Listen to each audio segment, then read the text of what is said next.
Have you noticed how everyone seems to be getting their stuff from Amazon Prime these days? New outfits? Prime delivery. Need that last minute birthday present?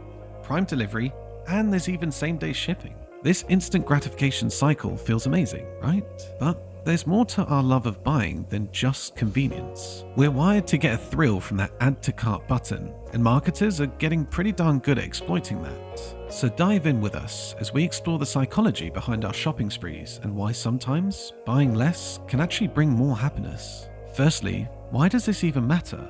Why is it important that we're getting all of our stuff online at this quick of a pace? Well, firstly, it's affecting retail heavily. Remember those lazy Saturdays spent roaming the mall, trying on clothes, and maybe even scoring a sweet deal? Yeah, those days are slowly fading faster than your phone battery after a TikTok binge. Everyone's hopping on the e-commerce train with their Prime membership cards. But hold on a second.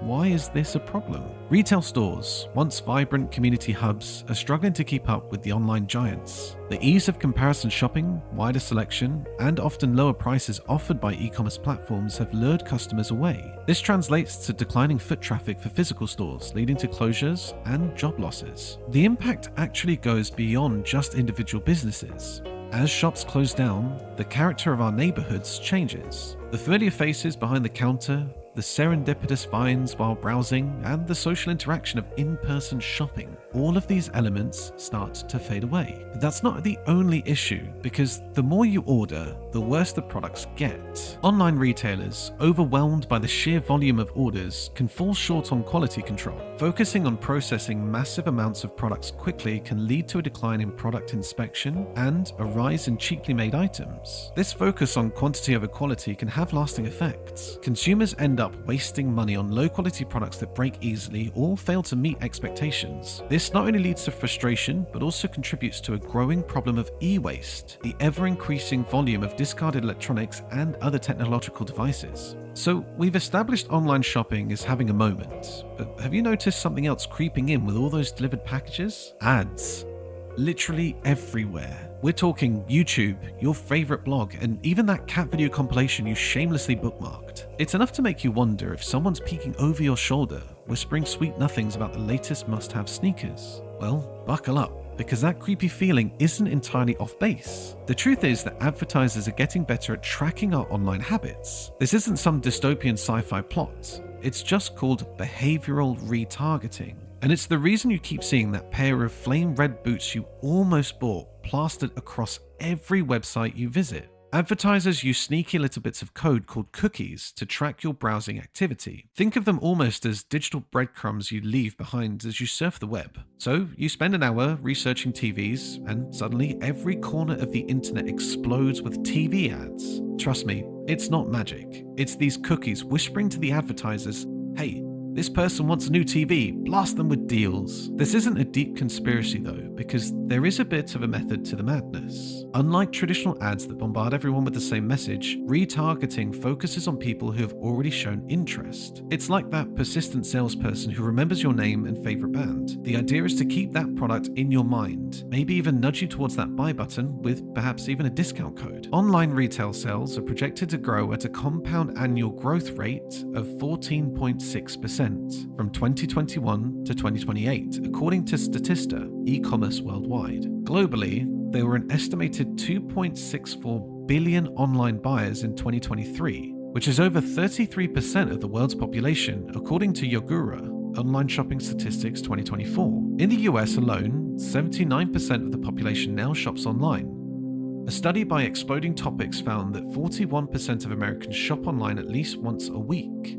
Nearly half, 45% of online shoppers say that they make purchases with buy now, pay later services that they wouldn't have made otherwise. But what was shopping like before the internet?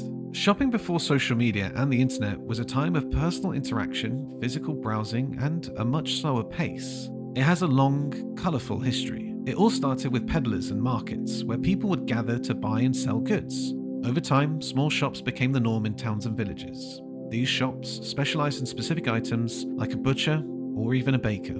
The late 19th century saw a rise of the grand department stores. These massive buildings housed a variety of products under one roof, offering a luxurious shopping experience. brands. The 20th century brought about significant changes. Self-service stores emerged, allowing customers to pick up their items without relying on salespeople. This ushered in an era of convenience and efficiency. Mail-order catalogs also became popular around the same time. These large booklets displayed a wide range of products that could be ordered by mail. It was a form of virtual shopping long before the internet.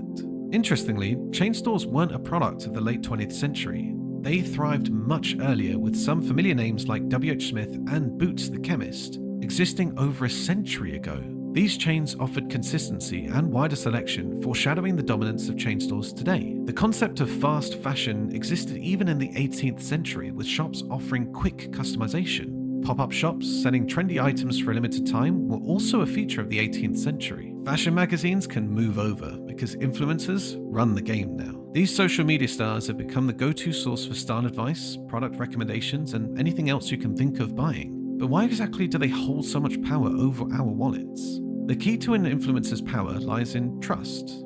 We see them rocking the latest styles, trying out the new gadgets, and sharing their honest opinions. They feel less like celebrities on a pedestal and more like our cool friends who just happen to have millions of followers. Unlike traditional advertising that throws a net hoping to catch a few new fish, influencer marketing is all about precision. Brands partner with influencers who have a specific audience. Tech lovers, makeup enthusiasts, you name it. This means you're bombarded with ads for things you actually might be interested in, instead of just a random vacuum cleaner commercial during your favorite show.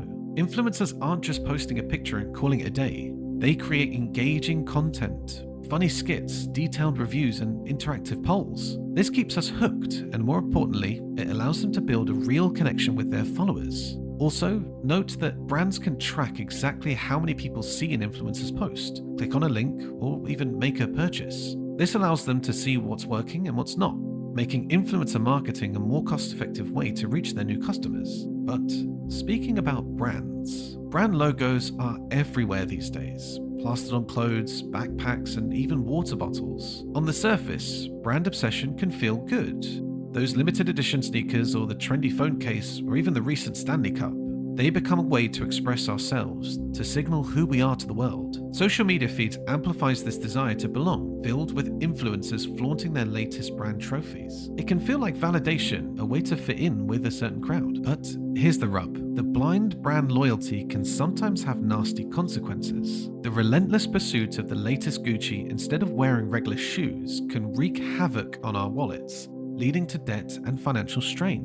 Worse, it can overshadow the things that truly matter: strong relationships, personal growth, and giving back to our communities. The pressure to keep up can increase social inequality, creating a gap between those who can afford luxury brands and those who can't. And, well, if you watched the Met Gala recently, there is certainly a gap there. Online shopping is all about instant gratification. We can shop in our pajamas at 2 a.m. without even leaving the couch. This ease taps into our desires for things now, bypassing the hassle of traditional stores. Not to mention, they have millions of products, a far cry from the limited selection at retail shops. Whilst this variety can be exciting, it can also be pretty paralyzing. With so many options, we can actually get stuck in analysis mode, unable to decide for the fear of picking the wrong thing. To combat this, smarter online retailers use filters, recommendations, and a user-friendly layout to help us navigate the chaos. There's also this thing called FOMO, limited time offer, only 5 left in stock. These phrases trigger our fear of missing out and actually motivate us. The idea of a great deal disappearing before our eyes pushes us to buy impulsively, even if we weren't necessarily planning to. Scarcity creates a sense of urgency and excitement, making us feel like we're getting an exclusive deal. As said before, online stores are getting smarter. They use our past purchases and browsing history to recommend products they think we'll actually like. This personalized experience makes us feel special and understood. It's almost like having a virtual shopping assistant who knows exactly what our taste is, and maybe our wallet size a little too well. Retail therapy is a real thing. That surge of happiness you get from scoring a deal or finding the perfect outfit, it's your brain's reward system kicking in, releasing dopamine and endorphins, the feel-good chemicals. This positive reinforcement can make shopping a tempting way to escape stress or boost our mood. But like any pleasurable activity, shopping can become addictive. Over time, we may feel the need to buy more and more to get that same dopamine hit. This can lead to compulsive buying, where the urge to shop takes over, even if we can't afford it or don't need it. Now that we've seen the effects of overbuying, it's time to propose some solutions. Here are some ways to help you resist the urge and buy mindfully. Firstly, unsubscribe from email lists, marketing newsletters, and any sources that may trigger your shopping itch. It might feel overwhelming at first, but with each unsubscribe click, you're building a shield against impulsive purchases. Malls and online stores are designed to be temptation central. The longer that you're exposed to these carefully curated displays and persuasive marketing messages, the harder it will be to resist. So, limit your shopping trips, both physically and digitally. Plan your purchases and avoid aimlessly browsing online stores. Pop-up ads can be annoying and distracting, like pesky mosquitoes. Fortunately, most web browsers have settings to block them. Take advantage of these features to create a calmer, ad-free browsing experience. Instead of blindly following a marketing message, develop a critical eye. Ask yourself, do I really need this? Can I find a more sustainable or cost-effective alternative?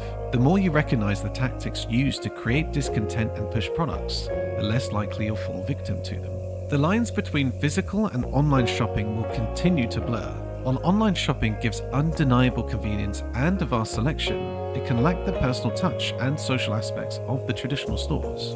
The future of shopping might lie in a hybrid model that blends the strengths of both online and offline experiences. Ultimately, the goal is to build a healthy relationship with shopping by being mindful of our shopping habits, prioritizing experiences, and utilizing the tools available to us, both online and in store. We can shop smarter, not just harder. Alright guys, that's a wrap for today's topic. As always, I'd love it if you could drop a like and share this with any friends who are fellow shopaholics, and remember to subscribe for more videos unpacking the latest trends in simple living. Thanks for tuning in, and I'll catch you next time.